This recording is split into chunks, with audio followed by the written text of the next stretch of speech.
अस्सलामुअलैकुम। उम्मीद है आप सब लोग खैरियत से होंगे। मैं हमेशा दुआगो हूँ कि आप सब खैरियत से ही रहें।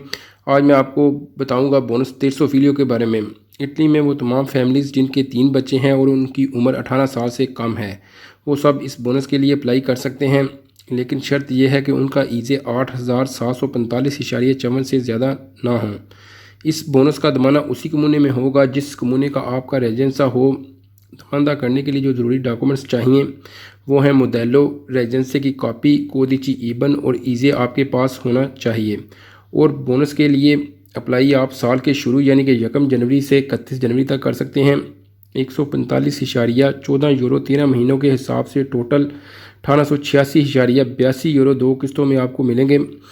पहली किस्त जुलाई में 943.41 यूरो और दूसरी किस्त जनवरी में आपके अकाउंट में आएगी। अब तक के लिए इतना ही। आगे मैं मज़ीद आप लोगों को अपडेट करता रहूँगा। अगर अभी तक आप लोगों ने मेरे चैनल को सब्सक्राइब नहीं किया तो प्लीज़ कर दें और घंटी के बटन पर भी क्लिक कर दें ताकि मेरी नई आने वाली हर वीडियो का नोटिफिकेशन सबसे पहले आपको मिले। शुक्रिया।